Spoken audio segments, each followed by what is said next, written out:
The chronic housing shortage that we've been hearing so much about lately is getting worse and will continue to become more and more serious.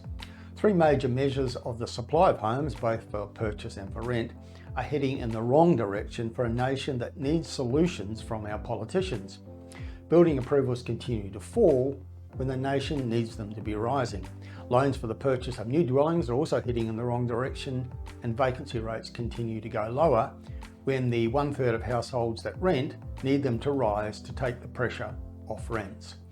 And what are our state and federal politicians doing to solve this crisis? Well, collectively, they're actually making it worse. They keep passing laws that make owning an investment property more and more onerous, causing growing numbers of owners to sell, thereby reducing the rental pool and making vacancies worse. They also keep adding to the costs of creating new homes, which makes it harder for the building industry to provide the new supply that the nation needs.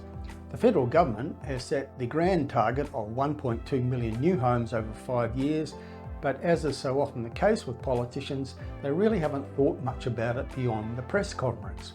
When the government says it's going to build 1.2 million new homes, what they really mean is that they hope the building industry can somehow deliver its target, without actually having any policies to address the problems, which means that this grand objective is unattainable.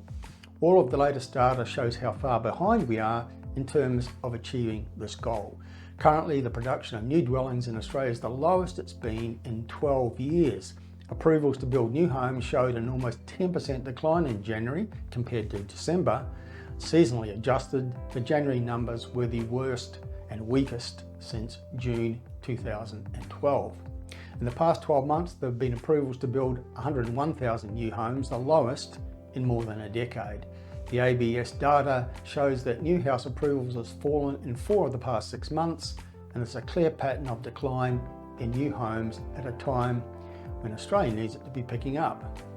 And meanwhile, the Housing Industry Association says that the number of loans issued for the purchase and construction of new homes fell by 4.2% in January and remains at its lowest level since 2008. HIA Chief Economist Tim Reardon says lending for new homes was at record lows in 2023, and this downward trend has continued into the new year.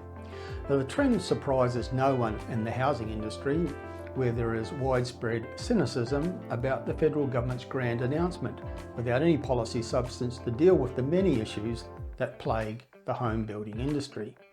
There continue to be shortages of materials and of tradespeople. Building costs continue to rise, elevated interest rates don't help, and we continue to see building companies go broke week by week. Australia is currently having a boom in infrastructure construction, and that has sucked a lot of resources out of home building. State government and local council meddling with the process continues to cause costly delays and to add to the cost of building new homes, making it increasingly difficult to operate profitably as builders. The weakness in building approvals nationally is seen at a state level as well. In Victoria, the number of homes approved for construction has dropped to the lowest level in over a decade, with approvals in January the lowest since October 2013, and this in a state where the state government has said, rather grandly, that it will build 800,000 new dwellings in a decade. Victoria has one of the weakest situations in the nation, not helped by having the highest property taxes amongst the states and territories, with new imposts being imposed in 2024 to further discourage investment and construction. In Tasmania, building approvals have dropped 30% in the past 2 years. Indeed, in January, private sector house approvals fell in all the states, including by 17% in Victoria and by 13% in New South Wales.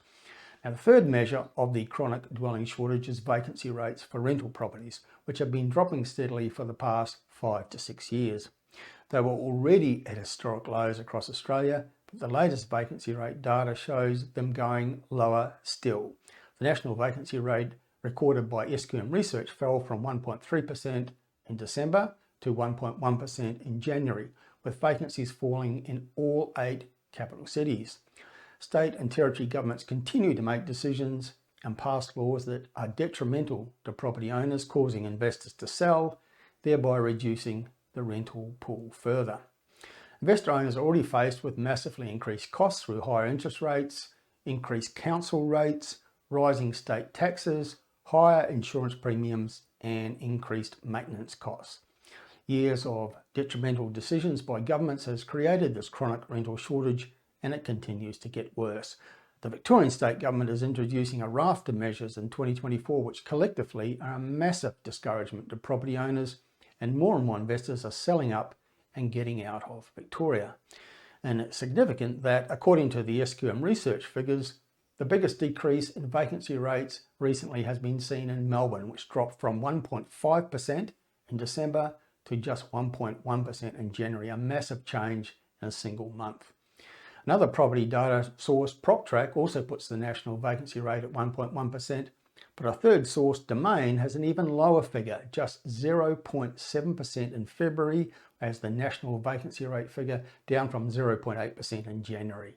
This is a new record low, according to Domain, which says the mismatch between low supply and rising demand is an ongoing challenge for tenants amid rapid population growth boosted by overseas migration, a strained construction sector, and rising property prices locking people into renting for longer. According to the Domain figures, 6 of the 8 capital cities have vacancy rates well below 1%, including just 0.3% in Adelaide and Perth. And all of this information presents a grim picture for the supply of homes, both for sale and for rental across Australia, which means that prices and rents are going to continue to increase.